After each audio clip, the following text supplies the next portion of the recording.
Hello and welcome to today's session on direct purchase orders within the Onfinity system. We will be diving into a streamlined procurement method that's perfect for straightforward purchases, quick, efficient, and independent. Let's take a quick look on our agenda. We will walk through the concept of direct purchase order, explore a real-world use case, and understand the system setup and the steps involved in executing the process of direct purchase order smoothly. Next, we have the objective. The objective of this session is to enable you to understand the direct purchase orders and its associated terms in the context of business processes. It also enables you to test the direct purchase order in the context of business requirements. So here we have the prerequisite. Before we jump into the process, let's make sure the groundwork is ready. You will need access to the Onfinity platform with a valid user ID and password. Onfinity basic setup and master data setup configuration must be completed and available. Now we have the direct purchase order process use case. It will bring the process of direct purchase order to a life with a practical example. Let's start with given use case. Sonic Ventures needs smartphones for new employees to support mobile communication, and business app procurement team directly place a purchase order for 5 Samsung Galaxy S22 and 10 Redmi Note 10 with Bright Tech Innovations. Bright Tech Innovation confirms and process the order. Bright Tech Innovation ships the smartphone to the Sonic Ventures. Upon receiving the smartphone, Sonic Ventures creates a goods receipt note, that is GRN, to acknowledge the receipt of the smartphones. This GRN references the original purchase order. Finally, the finance team process the invoice to ensure that the invoice is matched against the PO and the GRN, validating quantity and price accuracy. Next, we have direct purchase order process. It is a snapshot of the direct purchase order workflow. It starts with the purchase order followed by the goods receipt note and ends with the invoice processing. This method is ideal for urgent or low-complexity purchases where speed and clarity are key. Let's know the basic masters involved in direct purchase order process. To record a direct purchase order, here are some basic master which must be available in the system. It require vendor, product or charge, attribute set instance, unit of measure, currency, price list, payment term, payment method, and finally the warehouse to store the products. This forms the basic conceptual foundation for the direct purchase order process. Now, let's move into the Onfinity system to walk through the step-by-step execution of a direct purchase order. To begin, open the Onfinity URL into your web browser, enter your user ID in the designated field, enter your password. Click on the Login button to access the system. Once you log into the system, you'll arrive at the Onfinity home page, where a variety of widgets referred to as mosaics are displayed. These mosaics provide real-time data insights, supporting effective monitoring and analysis. You can customize these mosaics based on your specific needs and preferences. Please note that the mosaics on your screen may differ, as they can be modified or rearranged according to user-specific configurations. So let's begin with our use case and let's perform our process step by step. So it will start from the purchase order. To begin the process, navigate to the purchase order screen. You can either search for purchase order using the menu search utility or go to the procurement management module. From there, access the purchase order section and finally click on purchase order to open the screen. Once you click on purchase order, the system will open the screen and take you to the purchase order landing page. A purchase order, PO, is a formal document issued by a buyer to a supplier. It outlines specific details of the goods or services to be delivered, including product descriptions, quantities, prices, and delivery terms. This document acts as a legal agreement between both parties and plays a crucial role in managing procurement, promoting transparency, and maintaining control over organizational spending. In simple terms, a purchase order provides key information about the items being procured, whether for internal consumption or to fulfill customer requirements, and ensures they are properly received and stored in the warehouse. On the landing page, you'll find a variety of mosaics that can be used to filter and analyze existing purchase order records. You can use filters such as document status, warehouse, and vendor to quickly locate specific records. There's also a useful KPI mosaic labeled Open Purchase Orders, which highlights orders that are still pending receipt. In other words, where the goods receipt note, GRN, is yet to be completed. You'll also notice two important mosaics: Due Orders, which lists orders where the promise date has passed, and the items are overdue for delivery; Expected Orders, which shows orders scheduled for delivery in the future. You can directly initiate the GRN process from either of these mosaics based on the status of the orders. To add a new purchase order, simply click on the New Record mosaic. This opens the screen in single record view. Start by selecting the organization under which this purchase order is being created. Next, choose the target document type, in this case, purchase order. As we've seen in earlier sessions, other document types like release purchase order are used specifically in the blanket purchase order process. If you have any external reference related to the order, you can enter that in the order reference field. The date ordered indicates when the order is being recorded in the system. The promised date is when the vendor is expected to deliver the ordered items. You may also add any additional notes in the description field. This field is optional and purely informational, so for now, we'll leave it blank.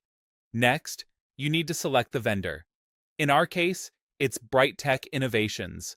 Based on the selected vendor, the system will automatically populate the related vendor details. You'll see fields such as invoice to business partner, vendor location, invoice to location, vendor contact, and invoice contact all, filled in based on the vendor master data. Now, let's look at the available tab buttons. In the Payment Schedule tab, details will be updated in case the payment term is set to advance. We'll explore this process in more detail when creating a purchase order that uses an advance payment term.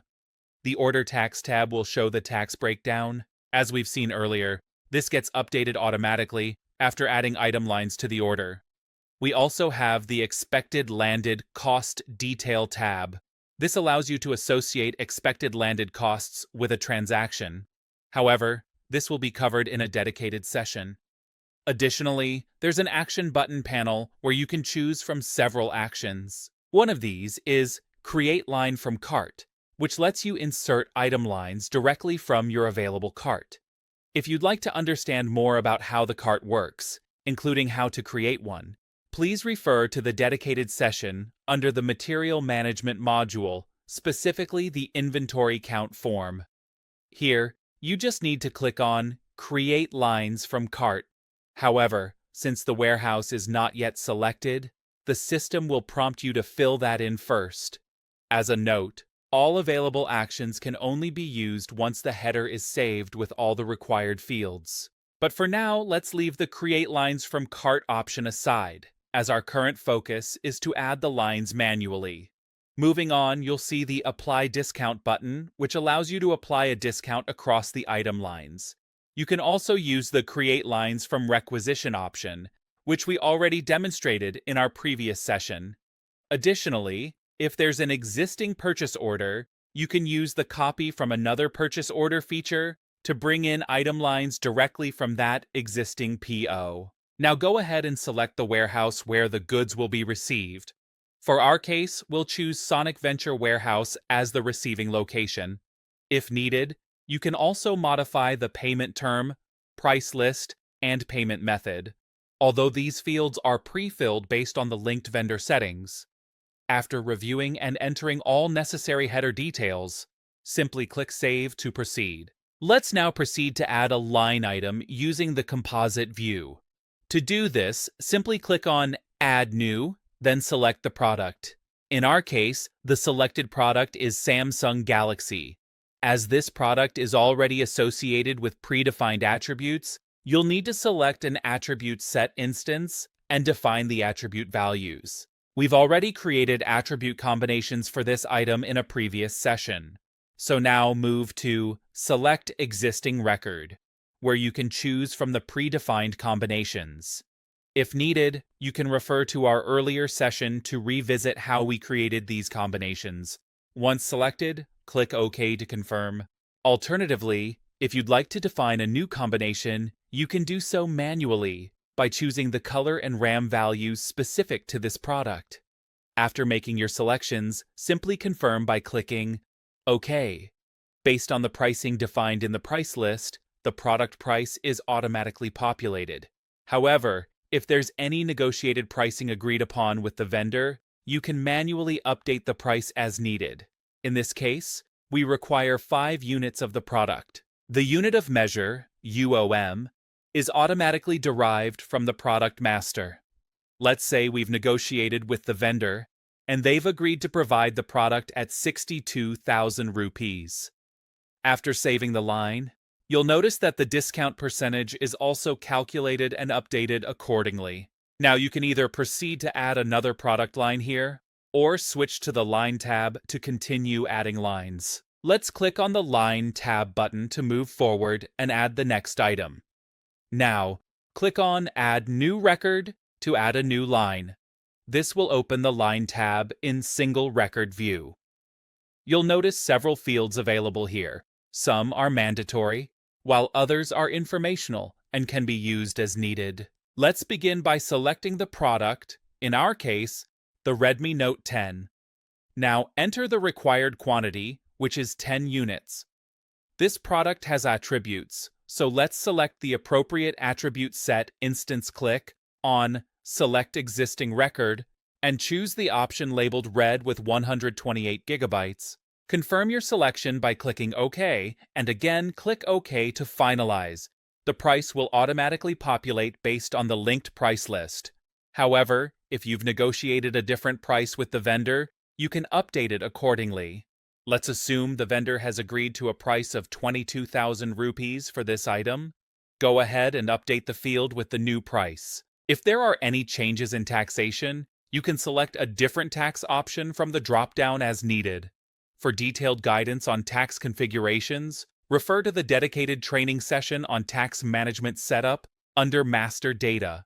In the Quantity and Amount section, you'll see all relevant calculated values associated with this particular line. Once you've finished adding the product lines, you can return to the header and review the Order Tax tab. This tab consolidates the tax calculations for all lines within the order, providing a complete overview of the applied taxes. Let's move back to Header tab again. You can also scroll down to the bottom section of the record, where you'll find a detailed summary of the order, including the subtotal, tax amount, and grand total for purchase order screen. This summary panel is already configured and visible for quick reference. Now, it's time to complete the purchase order. Click on the Complete Document Action button available in the header panel and confirm the process by clicking OK. Once the purchase order is completed, the order status is updated to Open, and the document status becomes completed within the header panel. The header panel also displays key information such as purchase order number, vendor name, order date, currency, grand total. This represents the total monetary value of all the line items on the purchase order, including taxes and applicable charges. It reflects the total amount payable to the vendor. And budget breach status. This field indicates whether the purchase order exceeds the allocated budget limits. If budget control is activated in the system and the total order amount surpasses the available budget, this field will highlight the breach, helping users manage financial compliance proactively. After the completion of the purchase order, both the header and line sections become read-only. After the purchase order is completed in the system, it becomes open and ready for the receiving process, allowing the warehouse team to receive the ordered items. Once the vendor has shipped and delivered the items, you can proceed to create the Goods Receipt Note, or GRN, in the system. To do this, navigate to the GRN screen.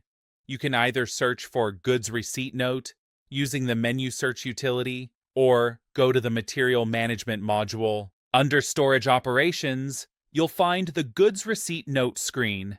Clicking on it will open the GRN landing page, where you'll see a range of mosaics to help you filter records, including filters like Advanced Document Status, Warehouse, Vendor, and Document Type. For quickly creating a GRN, you can use the Pending GRN or Expected GRN mosaics. Simply click on the relevant document number, select the product lines, and then click Generate GRN. This action will automatically populate the GRN with all the necessary information from the corresponding purchase order, as we've seen in previous sessions. You can also analyze GRN trends using the available charts, such as current year versus last year, cost comparison, GRN versus vendor return count, and check insights like the top 10 highest stock products. But before we proceed further, let's understand what GRN, Goods Receipt Note, actually is. A Goods Receipt Note, or GRN, is a formal document used to acknowledge the receipt of items delivered by the vendor. It acts as proof that the ordered products have been received and helps verify whether the quantity and quality of the received goods match those specified in the purchase order. In Onfinity, the GRN screen allows users to accurately record the goods received and automatically update inventory levels in the designated warehouse. Once the GRN is completed, the received items are reflected in the warehouse stock records, ensuring that the inventory is up to date. This step is critical in the procurement process, as it confirms the fulfillment of the purchase order and enables the organization to proceed with the invoice and payment process. To add a new record, simply click on the New Record mosaic, which will open the screen in single record view. The organization will be auto-filled based on your login credentials. Next, select the appropriate document type for the GRN. While the system also supports GRN with confirmation, we'll cover that in detail in a dedicated upcoming session.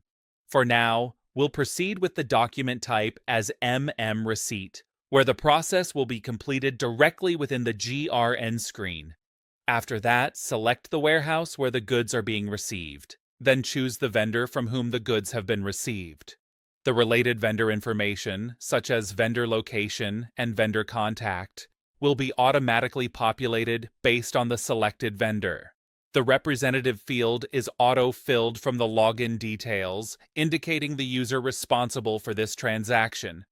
Now, select the appropriate locator within the warehouse. Once all mandatory fields are entered, click on Save to save the header. After saving, click on the Create Lines From button to add item lines. Selecting the locator at the header level allows the system to autofill the locator in the Create Line From page. However, you can still modify the locator manually if needed on the Line tab.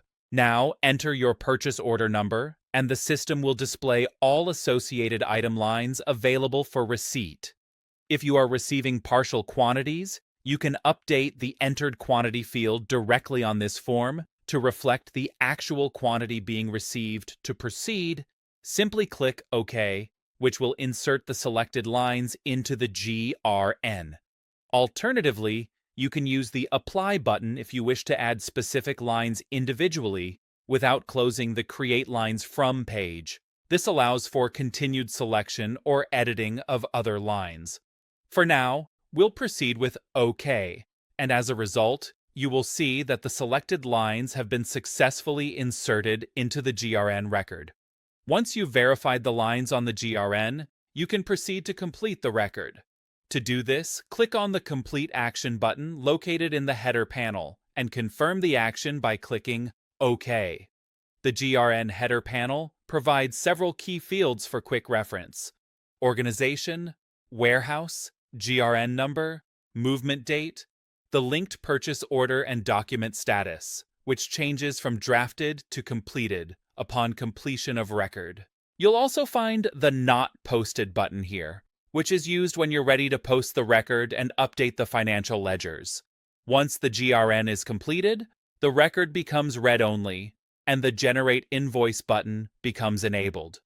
This allows either the user or the finance team to create the AP invoice directly from this GRN screen.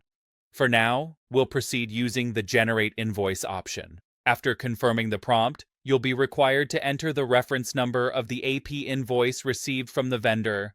Let's say the received invoice number from the vendor is AP1000011.